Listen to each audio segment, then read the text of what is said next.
Hello everyone. Today's lecture is micronutrient fertilisers. तो पिछली जो क्लास थी उसमें हमने पढ़ा था हमारे जो मेजर न्यूट्रिएंट्स थे, जैसे कि नाइट्रोजन, फास्फोरस और पोटास, यानी नाइट्रोजनस, फॉस्फोटिक और पोटेसिक फर्टिलाइजर्स। ठीक है, तो आज का है हमारा माइक्रोन्यूट्रिएंट फर्टिलाइजर्स, उसकी सोर्सेस और उसका एप्लीकेशंस। ठीक है, तो माइक्रोन्यूट्रिएंट फर्टिलाइजर्स, तो माइक्रोन्यूट्रिएंट जानती हैं हम कि वो प्लांट्स के लिए जो ये भी आवश्यक चीज़ें होती हैं, पौधों के लिए ये भी जितना हमारा मेजर न्यूट्रिएंट चाहिए उतना ही हमको ये माइक्रोन्यूट्रिएंट भी चाहिए। तो माइक्रोन्यूट्रिएंट में हमारे कौन कौन से न्यूट्रिएंट आते हैं, लाइक हमारा जिंक, कॉपर, आयरन, मैग्नीज, ठीक है, मोलिब्डेनम, क्लोराइड, ठीक है, और निकिल। ठीक है, तो इस तरह से हमारे ये न्यूट्रिएंट्स जो है हमारे ये होते हैं माइक्रोन्यूट्रिएंट्स। ठीक है, तो इसके बाद जो हमारे माइक्रोन्यूट्रिएंट होते हैं उसमें जो हमारे जो ऑर्गेनिक कंपाउंड्स हैं, लाइक EDTA, DTPA और CDTA। EDTA मतलब ethylene diamine tetra acetic acid, और इसी तरह ये हमारा DTPA होता है, ठीक है, डाइइथाइलिन ट्राइएमाइन पेंटाएसिटिक एसिड, और CDTA। ठीक है, तो ये इसकी जो टेंडेंसी क्या होती है हमारी, ठीक है, ऑर्गेनिक कंपाउंड की फॉर्म में जो इसकी टेंडेंसी कैसे वर्क करती है। ठीक है, तो ये जो हमारे मेटल्स हैं, ठीक है, जो मेटलिक आयन है हमारे माइक्रोन्यूट्रिएंट्स, ठीक है, तो ये इसकी टेंडेंसी क्या होती है, ये इसको यहाँ पे चिपक जाती है इसमें इस तरह से। ठीक है, EDTA इन कंपाउंड्स में इस तरह से हमारे अटैच हो जाते हैं। ठीक है, तो इस तरह से जब ये मेटल को इस तरह से होल्ड करेगा, इस स्ट्रक्चर के द्वारा हम देख सकते हैं कि जब वो मेटल को इस तरह से होल्ड कर लेगा तब वो क्या कहलाएगा, हमारा चिलेट। ठीक है, तब वो अवस्था जो है हमारी वो कहलाएगी चिलेट की, जब हमारे जो ये मेटलिक आयन है, जो हमारे माइक्रोन्यूट्रिएंट्स हैं, ये EDTA, DTPA जो ऑर्गेनिक कंपाउंड्स है, ठीक है, इस तरह से उसको हेल्ड कर लेते हैं ये। ठीक है, और वो जो प्रोसेस है हमारी वो कहलाती है चिलेट।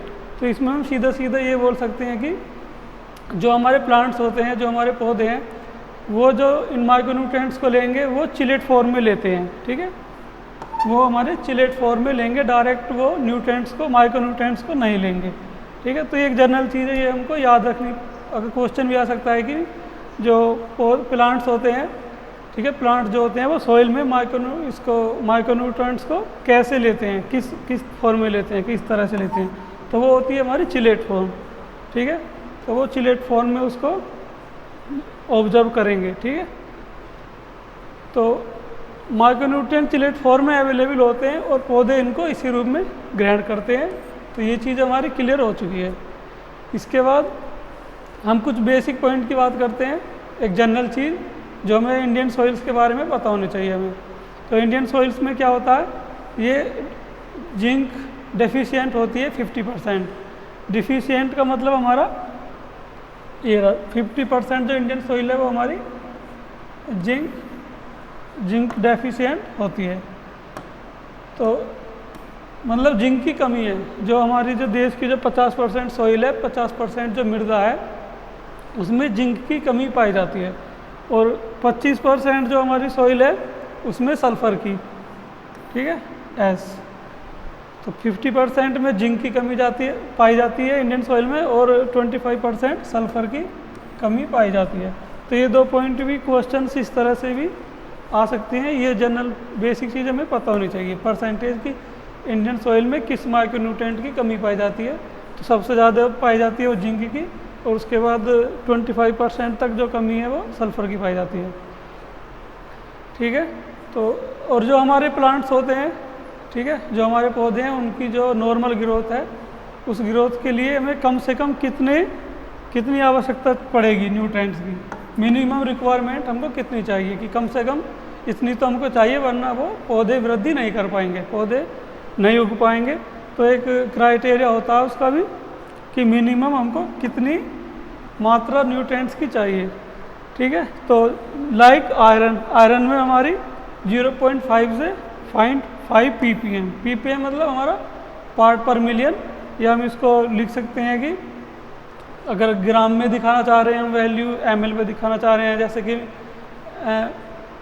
कितने मिलीलीटर, ठीक है, ग्राम पर केजी। तो इसी तरह से हमारा पार्ट पर मिलियन होता है।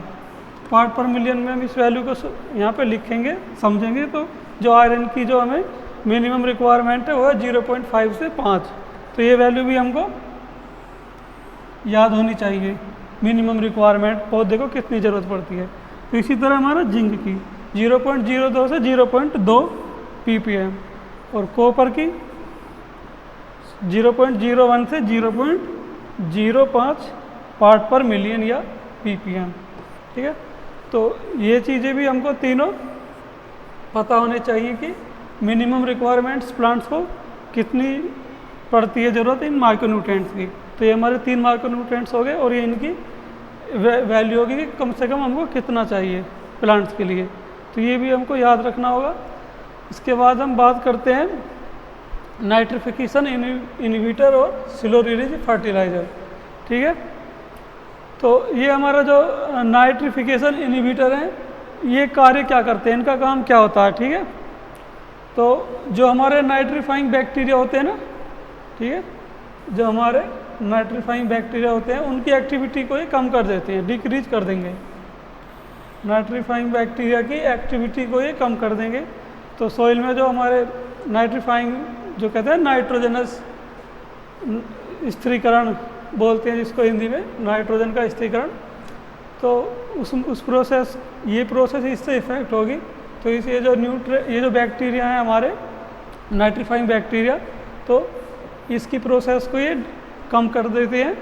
और जो स्लो रिलीज फर्टिलाइजर्स में क्या, हमारे जो हम न्यूट्रिएंट्स जो हम अप्लाई कर रहे हैं अपने प्लांट्स के लिए सॉइल में, तो उसकी जो मात्रा है वो इस तरह से हम उसको देना चाहते हैं कि वो लीच ना कर जाए हमारा, ठीक है, वो लीचिंग ना कर जाए, ठीक है, या उसकी जो डिक्रीज ना कर जाए, और वो धीरे धीरे स्लो प्लांट्स को और सॉइल को वो अवेलेबल हो हमारे जो न्यूट्रिएंट्स हैं जो हम फर्टिलाइजर्स दे रहे हैं, ठीक है। जैसे कि हमारा लो लैंड हो गया, ठीक है, एक होती है अपलैंड, एक होती है लो लैंड, मतलब जो नीचे वाले क्षेत्र होते हैं हमारे, ठीक है। लो लैंड, अपलैंड मतलब जो ऊपरी एरिया वाले क्षेत्र होते हैं। तो लो लैंड में जो हमारे नाइट्रिफिकेशन इनहिबिटर्स ये जो होते हैं, इसमें एक तो हमारा होता है ऑक्सामाइड, ठीक है, एक होता है हमारा डाइसाइनाइडियामाइड, एक होता है हमारा थायोयूरिया, एक होता है हमारा यूरिया पायरोलाइजेट, ठीक है। जो अपलैंड होते हैं उसमें होता है हमारा AM, ठीक है। AM हमारा शॉर्ट फॉर्म है। AM को हम फुल फॉर्म लिखेंगे तो 2 अमीनो 4 क्लोरो 6 मिथाइलोपाइरामाइडाइन, ठीक है। इसी तरह एक हमारा होता है एन सर्व को बोलते हैं हम, पूरा नाम होता है उसका 2 क्लोरो 6 ट्राइक्लोरो मिथाइल पायराडाइन, ठीक है। और नंबर 3 जो अपलैंड में होता है हमारा नाइट्रापायरिन, और एक होता है हमारा नीम केक, ठीक है। तो नीम केक का तो सुना ही होगा आप लोगों ने कि जो अगर हम बात करते हैं स्लो रिलीज फर्टिलाइजर्स की, तो स्लो रिलीज फर्टिलाइजर्स में हमारा ही नीम केक का तो आपने सुना ही होगा। और एक जनरल सा क्वेश्चन भी रहता है कि जो हमारा नीम केक है वो कितने % तक हमको नाइट्रोजन इससे मिलती है, कितना प्रोवाइड करता है। तो नीम केक में 2 से 5% हमको नाइट्रोजन इसमें मिलती है हमको, ठीक है। बाकी हम आगे देखेंगे स्लो रिलीज फर्टिलाइजर्स में to overcome the problem of leaching the solubility of nitrogen fertilisers are reduce by, ठीक है। तो हम बात कर रहे थे, लीचिंग की बात कर रहे थे कि जो हमारे फर्टिलाइजर्स हम अप्लाई करते हैं तो वो लीच कर जाते हैं सॉइल में, नीचे की तरफ वो चले जाएंगे, ठीक है। तो लीचिंग की जो प्रॉब्लम है, तो ऐसे कंपाउंड जो नाइट्रोजन तो बनाते हैं लेकिन लेस सोल्यूबल होते हैं, ठीक है। लेस सोल्यूबल का मतलब सोल्यूबल हमारे घुलनशील हो गए, जो जल में जल्दी से, वाटर में जल्दी से घुल जाते हैं, मिल जाएंगे। और लेस सोल्यूबल जो कम घुलने वाले, जो इतनी आसानी से उसमें घुलनशील नहीं होंगे, ठीक है। तो जो ऐसे कंपाउंड जो लेस सोल्यूबल होते हैं तो वो कहलाएंगे हमारे स्लो रिलीज फर्टिलाइजर्स, ठीक है। तो इसमें हमारा एक होता है IBDU, ठीक है, इसकी फुल फॉर्म होती है आइसोब्यूटाइलिडीन डाईयूरिया, ठीक है। एक होता है हमारा CDU, ठीक है, क्रोटोनिलिडीन डाईयूरिया। एक होता है हमारा यूरिया फॉर्मेल्डिहाइड, ठीक है। तो इनमें अलग अलग परसेंटेज होती है नाइट्रोजन की। ये जो हमारे सिंथेसाइज कंपाउंड है, तो IBDU इसमें होती है 31 से 32% नाइट्रोजन, ठीक है। CDU में 32 और यूरिया फॉर्मेल्डिहाइड UF में 38 से 42% नाइट्रोजन की मात्रा इसमें रहेगी, ठीक है। तो ये वैल्यू भी हमको पता होनी चाहिए, ये क्वेश्चन में आ सकता है कि इनमें कितनी % नाइट्रोजन की मात्रा होती है, IBDU, CDU और यूरिया फॉर्मेल्डिहाइड, ठीक है। तो ये स्लो रिलीज फर्टिलाइजर्स में आगे हम बात करेंगे कोटिंग बैरियर्स, ठीक है। तो कोटिंग बैरियर्स में क्या चीज़ें होती हैं वो समझ लेते हैं। माना कि जैसे कि हमारा सल्फ़र है, ठीक है, ठीक है, सल्फ़र है हमारा, ठीक है। तो उसके ऊपर हम कोटिंग करेंगे, ठीक है, कोटिंग करेंगे। माना हमारा यूरिया है, ठीक है, हम यूरिया की बात करें यहाँ पे, यूरिया के साथ, तो जब हम सल्फ़र के ऊपर कोटिंग करेंगे तो वो हमारा कहलाएगा सल्फ़र कोटेड यूरिया, ठीक है। और जब हम नीम की कोटिंग करके यूरिया के साथ, तो हमारा वो कहलाएगा नीम कोटेड यूरिया, ठीक है। तो इस तरह से हम इसको कोटेड करेंगे नीम को। जो हमारा यहाँ पे हमने सल्फ़र को ले लिया सल्फ़र कोटेड यूरिया बनाने के लिए, और नीम कोटेड में हमने नीम को लिया और यूरिया के साथ उसको कोटेड करा, तब हम ये कोटिंग बैरियर्स इस तरह से हमारा कार्य करता है, ठीक है। एक होता है हमारा फॉर्मेशन ऑफ सुपर ग्रैन्यूल्स, ठीक है। तो जो हमारे छोटे छोटे ग्रैन्यूल्स होते हैं वो जल्दी आसानी से जब हम सॉइल में उसको अप्लाई करेंगे तो छोटे जो दाने रहेंगे तो आसानी से जल्दी से घुलनशील हो जाएंगे, जल्दी से सोल्यूबल हो जाएंगे, ठीक है। और नाइट्रोजन का उसमें जो हमारा लॉस होगा, ठीक है, और लीचिंग भी ज़्यादा होती है। तो उसके लिए हम क्या करेंगे, विद दी हेल्प ऑफ मिट्टी के साथ हम उसके बड़े बड़े बॉल्स की तरह, ठीक है, इसके ग्रैन्यूल्स को हम बड़ा बना लेंगे। जो उसके छोटे ग्रैन्यूल्स हैं उनका बॉल्स की तरह मिट्टी उसमें यूज करके उस बॉल्स की तरह उनको बड़े बना लेंगे। तो उससे क्या होगा, उस केस में क्या होगा कि जो हमारा जब हम फर्टिलाइजर्स को अप्लाई करेंगे तो उसकी लीचिंग कम होगी, ठीक है, लीचिंग भी कम होगी और सोल्यूबिलिटी भी कम होगी, यानी इतनी जल्दी घुलेगा भी नहीं। तो हमारा वो किस तरह से वर्क कर रहा है, हमारा सिलो, ठीक है, सिलो। तो ये सिलो रिलीज फर्टिलाइज़र इस तरह से हमारा काम करेगा कि जब ये सारी चीज़ें प्रोसेस सिलो हो जाएंगी, लीचिंग भी उसमें कम हो रही है, ठीक है, सोल्यूबिलिटी यानी घुलनशीलता भी कम हो रही है। तो इस तरह से हम कोटिंग के द्वारा ये काम कर सकते हैं। सिलो रिलीज फर्टिलाइजर्स में कोटिंग इस तरह से हमारी वर्क करती है। अब हम बात करते हैं बायो फर्टिलाइजर्स या माइक्रोबियल इनोक्यूलेंट्स, ठीक है। तो ये बायो फर्टिलाइजर्स क्या होते हैं हमारे, ठीक है। तो मृदा में जो भी न्यूट्रिएंट्स होते हैं वो प्लांट्स के लिए अवेलेबल फॉर्म में नहीं होते, ठीक है।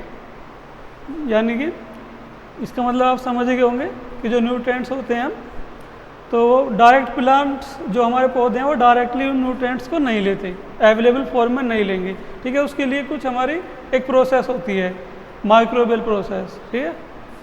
ये रहा हमारा माइक्रोबियल प्रोसेस। तो उस माइक्रोबियल प्रोसेस के द्वारा ही जो हमारे पौधे हैं वो उसको अवेलेबल फॉर्म में कन्वर्ट करके उसको लेंगे। डायरेक्ट हमारे पौधे न्यूट्रिएंट्स को नहीं लेंगे, माइक्रो न्यूट्रिएंट्स को इनको, ठीक है। तो वो एक माइक्रोबियल प्रोसेस होती है जिसके द्वारा वो माइक्रोबियल प्रोसेस में वो जो अवेलेबल फॉर्म में हमारी न्यूट्रिएंट्स की वो कन्वर्ट हो जाएगी और तब पौधों तक वो पहुंचेगी, ठीक है। एज ए एग्जांपल हम नाइट्रोजन की बात करें तो जैसे नाइट्रोजन में हमें पता होगा कि वो डायरेक्ट नाइट्रोजन को इस तरह से पौधे नहीं लेते, वो किस फॉर्म में लेते हैं, नाइट्रेट की फॉर्म में, ठीक है, NO3-, ठीक है। तो नाइट्रेट की फॉर्म में वो पौधे इसको लेते हैं नाइट्रोजन को, ठीक है, डायरेक्ट उसको नहीं लेंगे। तो इसमें क्या होता है, जो हमारे नाइट्रोबैक्टीरिया, हम नाइट्रोजन की बात कर रहे हैं, सिर्फ एग्जाम्पल लिया, तो नाइट्रोजन जो नाइट्रोबैक्टीरिया हमारे नाइट्रोबैक्टीरिया वो उसमें प्रोसेसिंग करेंगे, उनका ये काम रहेगा। अब बात करें हम सीड की या सॉइल की, ठीक है। तो उसमें माइक्रोबियल प्रोसेस जो है हमारी जो हम इस माइक्रोबियल प्रोसेस की बात कर रहे हैं वो सॉइल में हमारी और बढ़ जाएगी, ठीक है। और न्यूट्रिएंट्स की जो अवेलेबिलिटी है पौधों के लिए वो भी बढ़ जाएगी। तो इसमें हमारी जो माइक्रोबियल प्रोसेस है वो क्या होगी हमारी, ये होगी जो है नाइट्रोबैक्टीरिया हो गई, ठीक है। तो नाइट्रोबैक्टीरिया में जब हमारी ये प्रोसेस वर्क करेगी तो इस प्रोसेस के द्वारा क्या होगा, चाहे हम सीड की बात करें या मृदा की बात करें सॉइल की, ठीक है। तो उसमें जब वो माइक्रोबियल जो प्रोसेस है हमारी, ठीक है, तो माइक्रोबियल प्रोसेस के द्वारा ही वो कन्वर्ट हो जाएंगे और जो हमारे न्यूट्रिएंट्स हैं उनकी अवेलेबिलिटी भी बढ़ जाएगी और प्लांट्स उनको पौधे उसको ले लेंगे न्यूट्रिएंट्स को, ठीक है। तो डायरेक्ट फॉर्म में पौधे न्यूट्रिएंट्स को नहीं लेंगे, वो माइक्रोबियल एक्टिविटी या माइक्रोबियल प्रोसेस के द्वारा ही उसको लेंगे, ठीक है। तो ये चीज़ होती है हमारी बायो फर्टिलाइज़र्स में, ठीक है। अब बायो फर्टिलाइज़र्स की हम एप्लीकेशन की बात कर लेते हैं, ठीक है। पहला हमारा सीड इनोकुलेंट। सीड इनोकुलेंट में हमारा होता है राइजोबियम कल्चर, ठीक है। तो राइजोबियम कल्चर का जो एक पैकेट जो हमको मिलता है, एक पैकेट में जो इसकी मात्रा मिलती है वो हमें मिलती है 200 ग्राम, एक पैकेट में 200 ग्राम, ठीक है। तो 1 किलोग्राम सीड के लिए हमें कितना चाहिए होता है, 20 ग्राम राइजोबियम कल्चर हमको चाहिए। और ये कितनी नाइट्रोजन फिक्सेशन करेगा हमारा, कितनी नाइट्रोजन का स्थिरीकरण करेगा, ये करेगा 50 से 200 किलोग्राम नाइट्रोजन, ठीक है, पर हेक्टेयर और पर ईयर, ठीक है। एक साल में 1 हेक्टेयर में, ठीक है, ये जो वैल्यू है हमारी ये हम हेक्टेयर की बात कर रहे हैं और कितनी ड्यूरेशन की, 1 साल की, ठीक है। तो 1 साल में 1 हेक्टेयर में 50 से 200 किलोग्राम नाइट्रोजन तक फिक्स कर सकता है हमारा राइजोबियम कल्चर, ठीक है। ये हमारा पॉइंट हो गया। और इससे उपज कितनी बढ़ेगी हमारी, 25 से 30% की जो हमारी उपज है वो इसमें इसको यूज करने से बढ़ेगी, इंक्रीज होगी। तो ये कुछ बेसिक पॉइंट्स हैं हमारे इस एप्लीकेशंस के, तो ये हमको याद रखनी है कि राइजोबियम कल्चर जो होता है हमारा वो कितनी नाइट्रोजन हमारी फिक्स करता है, ठीक है। तो 50 से 200 किलोग्राम नाइट्रोजन फिक्स करेगा 1 हेक्टेयर में और 1 साल में, ठीक है। 1 साल का डेट यहाँ पे वैल्यू दी हुई है पर हेक्टेयर के हिसाब से। अब हम बात करते हैं सिन सॉइल इनोकुलेंट। तो इसमें हमारे कौन कौन से होते हैं, इसमें हमारा होता है एजोटोबैक्टर और एजोस्पिरिलम, ठीक है। तो ये नाम थोड़ा सा डिफिकल्ट है लेकिन ये हमको याद रखने पड़ेंगे, सिमिलर नाम है एजोटोबैक्टर और एजोस्पिरिलम, ठीक है। तो ये नाइट्रोजन फिक्सेशन के साथ साथ क्या काम करते हैं, एंटीबायोटिक का भी काम करेंगे हमारे, ठीक है। एजोटोबैक्टर और एजोस्पाइरिलम जो है ये हमारा एंटीबायोटिक का काम करेंगे, एंटीबायोटिक रिलीज करेंगे, ठीक है। तो ये किस तरह से रिएक्ट करेंगे सॉइल में, पेस्टिसाइड के रूप में, ठीक है। तो इसका ये भी एक फ़ायदा मिल रहा है हमें एजोटोबैक्टर का और एजोस्पाइरिलम का, ये जो हमारा पेस्टिसाइड के का भी वर्क करेंगे, पेस्टिसाइड की तरह से ये काम करेंगे नाइट्रोजन फिक्सेशन के साथ साथ, ठीक है। एंड फिक्सेशन तो कर ही रही है, ठीक है, और साथ साथ हमारा ये पेस्टिसाइड के रूप में भी कार्य कर रहे हैं, ठीक है। तो इससे हमें डबल बेनिफिट मिल रहा है एजोटोबैक्टर और एजोस्पाइरिलम से। आगे देखेंगे हम, तो अब बात कर लेते हैं इसके बायोलॉजिकल नाइट्रोजन फिक्सेशन की। तो बायोलॉजिकल नाइट्रोजन फिक्सेशन में क्या होता है हमारा, average fixation of N2 by legumes, ठीक है। हम लेग्यूम्स की बात करें तो इसमें एक जैसे हमारा अल्फ़ा है, अल्फ़ा क्रॉप को हमने लिया तो ये 1 हेक्टेयर में ये कितना हमारा नाइट्रोजन फिक्स करती है, 194 किलोग्राम नाइट्रोजन 1 हेक्टेयर में ये हमारा अल्फ़ा के द्वारा फिक्स होगा, ठीक है। तो ये इसका एक बायोलॉजिकल फॉर्म में हो गया। तो इसमें क्या होता है हमारा, जैसे कि ये पी यानी मटर, मटर में जो करेगा हमारा वो होता है आर लेग्यूमिनोसरम, ठीक है। तो ये हमारा मटर में नाइट्रोजन फिक्सेशन का यहाँ पे वर्क कर रहा है। अब हम बात करते हैं convert atmospheric N into nitrogen compound. तो ये कैसे वर्क कर रही है हमारा, इस नेक्स्ट हेडिंग में इसको देखेंगे। ये करती है हमारा फिक्सेशन ऑफ एटमॉस्फेरिक नाइट्रोजन, ठीक है। हम एटमॉस्फेरिक नाइट्रोजन की बात करेंगे जो एटमॉस्फेयर में यानी ऊपर की तरफ हमारी नाइट्रोजन प्रेजेंट रहती है। माना ये हमारा पृथ्वी है, ये हमारा सरफेस हो गया और ये हो गया हमारा एटमॉस्फेयर। तो एटमॉस्फेयर में हम जानते हैं कि यहाँ पे एटमॉस्फेयर में भी नाइट्रोजन प्रेजेंट होती है, उपस्थित होती है। ठीक है, तो उसमें दो तरह की हमारी प्रोसेस होती है, एक होगी फिजिकल, एक होगी हमारी बायोकेमिकल। तो फिजिकल प्रोसेस जो बोलते हैं हम उसको, जैसे कि जो बिजली है हमारी, कहते हैं ना बिजली का कड़कना, बिजली जो हमारी कड़कती है, ठीक है, तो उसमें ये हमारा जो नाइट्रोजन जो अवेलेबल है हमारी एटमॉस्फेयर में, तो बिजली कड़कने से, ठीक है, इस नाइट्रोजन का ये कैसे हमारी वर्क करेगी, कैसे हमको प्राप्त होगी, ठीक है, प्लांट्स के लिए हम कैसे ये नाइट्रोजन हमारी यूज होगी। तो ये प्रोसेस तो होगी हमारी बिजली कड़कने के द्वारा भी नाइट्रोजन यहाँ से हमको मिलेगी। और एक होती है हमारी बायोकेमिकल। ठीक है, तो बायोकेमिकल में क्या होता है, जो हमारे सॉइल माइक्रो ऑर्गेनिज्म है, ठीक है, तो वो एटमॉस्फेरिक नाइट्रोजन को कन्वर्ट करेंगे एन कंपाउंड में। ठीक है, ये डायरेक्ट फॉर्म में पौधों को नहीं मिलेगी हमारी। ठीक है ना, तो जो सॉइल के जो माइक्रो ऑर्गेनिज्म है, मृदा में जो माइक्रो ऑर्गेनिज्म होते हैं, सूक्ष्म तत्व जो होते हैं, ठीक है, वो जो एटमॉस्फेरिक नाइट्रोजन है इसको कन्वर्ट करेंगे, ठीक है, नाइट्रोजन कंपाउंड में, और तब वो हमारी पौधों को वो प्राप्त होगी इस फॉर्म में। ठीक है, तो ये तो हम बात कर ली हमने बायोकेमिकल की। अब ये होगी हमारी न्यूड्यूल फार्मिंग में विद लेग्यूम्स के लिए। और तो लेग्यूम्स के लिए हम यहाँ पे देख लेते हैं सिम्बायोटिक में लेग्यूम्स में क्या होता है। लेग्यूम्स को अपनी नॉर्मल ग्रोथ के लिए नाइट्रोजन की ज़रूरत पड़ती है। ठीक है, तो एयर में जो फ्री नाइट्रोजन होती है उसकी आवश्यकता पड़ती है, और नाइट्रोजन को फिक्स करने के लिए हमें ऑक्सीजन की ज़रूरत पड़ेगी।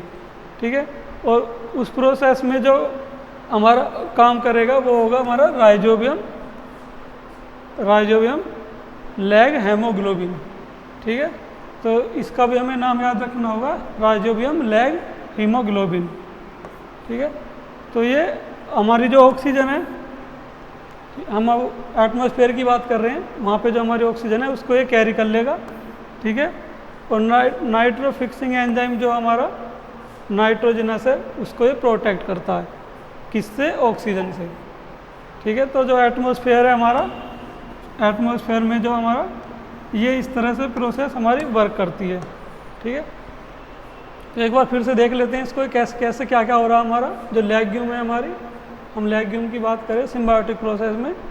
ठीक है, तो जो अपनी नॉर्मल ग्रोथ के लिए लेग्यूम्स नाइट्रोजन की ज़रूरत पड़ती है, यानी कि जो लेग्यूम क्रॉप है हमारी, ठीक है, उनको नाइट्रोजन की ज़रूरत पड़ती है। तो वो कैसे उसको नाइट्रोजन को लेंगे, तो जो हमारी फ्री नाइट्रोजन होती है, ठीक है, एयर या एटमॉस्फेयर में जो हमारी फ्री नाइट्रोजन भी पाई जाती है, उसमें जो फ्री नाइट्रोजन है, ठीक है, उसको वो यूज करेंगे। क्या कौन यूज करेगा, हमारी लेग्यूमस। ठीक है, जो फ्री नाइट्रोजन हमारी अवेलेबल है एयर में, उसको ये यूज करेगा। ठीक है, तो उसको फिक्स करने के लिए से ऑक्सीजन की ज़रूरत पड़ेगी, और ये काम कौन करेगा, ऑक्सीजन को फिक्स करने का हमारा rhizobium lag haemoglobin. Rhizobium lag haemoglobin ये कार्य हमारा करेगा, ये ऑक्सीजन को कैरी कर लेगा। ठीक है, और जो हमारे नाइट्रोजन फिक्सिंग एंजाइम्स हैं, ये हमारा एंजाइम्स का नाम है नाइट्रोजन फिक्सिंग एंजाइम नाइट्रोजिनिस। नाइट्रोजिनिस हमारा एन फिक्सिंग एंजाइम्स है ये। ठीक है, और उसको ये प्रोटेक्ट कर लेगा या उसकी रक्षा करेगा, किससे, O2 से, यानी ऑक्सीजन से। ठीक है, तो इस तरह से लेग्यूम में हमारा वर्क करेगा सिम्बायोटिक में। अब हम बात करते हैं नॉन लेग्यूम की। ठीक है, तो नॉन लेग्यूम में क्या होगा, एक हमारा होता है एंजियोस्पर्म और एक और हमारा होता है सॉइल एक्टिनोमाइसिटीज। ठीक है, तो एंजियोस्पर्म और सॉइल एक्टिनोमाइसिटीज का इनोकुलेशन होगा। ठीक है, और इनोकुलेशन में क्या करेंगे, ये एक दूसरे की हेल्प लेंगे। ठीक है, एक दूसरे की मदद से ये नाइट्रोजन फिक्सेशन करेंगे, ये दोनों सॉइल एक्टिनोमाइसिटीज और एंजियोस्पर्म। ठीक है, एक दूसरे की हेल्प से हमारा नाइट्रोजन का फिक्सेशन करने का कार्य करेंगे। तो ये क्वेश्चन भी आता है हमारा, ठीक है। एक ये क्वेश्चन आता है कि एक्टिनोमाइसिटीज कितना नाइट्रोजन फिक्सेशन करते हैं, ठीक है। तो इसका आंसर है हमारा 50 से 150, 50 से 150 kilogram nitrogen per hectare per year ये फिक्सेशन करता है नाइट्रोजन का, स्थिरीकरण करेगा, ठीक है। तो ये भी हमें इसको भूलना नहीं है, जैसे ये ईयर है हमारा, इसको नहीं भूलना है, हेक्टेयर को नहीं भूलना। ये नहीं कि हम ये बोल दें कि 50 से 150 किलोग्राम नाइट्रोजन पर हेक्टेयर, लेकिन कितना, एक साल में, ठीक है। ये एक साल की हमारी वैल्यू है कि एक्टिनोमाइसिटीज कितना नाइट्रोजन फिक्सेशन करेगा, 50 से 150 kilogram nitrogen per hectare per year. दूसरा हमारा, ये तो हमारा नॉन लेग्यूम की बात हो गई, ठीक है। तो अब हम लेग्यूम की बात करें तो लेग्यूम में कितना करता है वो, इसकी रेंज होगी 150 से 200 kilogram nitrogen per hectare per year, ठीक है। और लेग्यूम और नॉन लेग्यूम के बाद हम बात करते हैं पल्सेस की। पल्सेस में क्या होगा हमारा 30 kilogram nitrogen per hectare per year. तो ये तीनों वैल्यू हमको याद रखनी है कि, ठीक है। नॉन लेग्यूम में 50 से 150, लेग्यूम में 150 से 200 और पल्सेस में 30 किलोग्राम पर हेक्टेयर।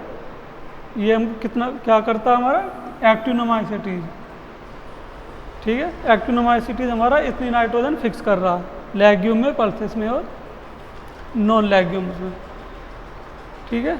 अब हम एक बार ये जो हमने यहाँ पे तो नोडुल की बात की थी, नोडुल फार्मिंग में लेग्यूम्स की बात की थी, ठीक है। तो जो हमारे विदाउट नोडुल में क्या दो चीज़ें होती है हमारी, एनाबेना अजोला, ठीक है, और एक होता है हमारा एजोला पिन्नेटा, ठीक है। एनाबेना अजोला और अजोला पिन्नेटा, ठीक है। तो ये कितनी फिक्सिंग करते हैं नाइट्रोजन की, ये करते हैं हमारी 30 से 40 किलोग्राम नाइट्रोजन पर हेक्टेयर और पर ईयर। तो ये वैल्यू भी हमको याद रखनी है विदाउट नोडुल में और नोडुल दोनों प्रोसेस में, ठीक है। अब हम बात कर लेते हैं नॉन सिम्बायोटिक नाइट्रोजन फिक्सेशन, ठीक है। वो हमारे सिम्बायोटिक थे और ये हमारे नॉन सिम्बायोटिक। तो नॉन सिम्बायोटिक में कौन कौन से होते हैं हमारे, एरोबिक और एनारोबिक बैक्टीरिया। तो एरोबिक में हमारा होता है एजोटोबैक्टर क्रोकम, ठीक है। और एनारोबिक में होता है हमारा क्लोस्टोरिडियम, ठीक है, यानी एजोटोबैक्टर क्रोकोम, और एनारोबिकल में होगा हमारा क्लोस्टोरिडियम, ठीक है। और फिक्सेशन बाय ऑटोट्रोफ में हमारा एजोटोबैक्टर फॉर शुगर कैन, ठीक है, और एजोस्पाइरलम फॉर सोरगम, ठीक है। तो ये हमारे इतनी सारी चीज़ें होती हैं। और जो नॉन सिम्बायोटिक में जो नाइट्रोजन फिक्सेशन होता है हमारा, ठीक है, ये कितना कर रहे हैं हमारे ये दोनों, ठीक है। एजोटोबैक्टर और क्लोस्टोरिडियम कितना कर रहे हैं हमारे 50 से 20 किलोग्राम नाइट्रोजन, ठीक है, पर हेक्टेयर पर ईयर, ठीक है। तो ये हमारा इतना करते हैं। तो ये हमारी बायोटिक और सिम्बायोटिक नॉन सिम्बायोटिक दोनों फॉर्म हो चुकी हैं बायो फर्टिलाइजर्स की, ठीक है। तो इस क्लास में हमारा माइक्रोन्यूट्रिएंट सिर्फ यहीं तक था, ठीक है। आगे की क्लास में हम ये हमारा जो फर्टिलाइजर्स थे, नाइट्रोजनस, फॉस्फेटिक, पोटेशिक और माइक्रोन्यूट्रिएंट, ठीक है। तो ये तीनों हमारे समाप्त हो चुके हैं इस चैप्टर के। तो इससे आगे का हम नेक्स्ट क्लास में इसको पढ़ लेंगे। Thank you.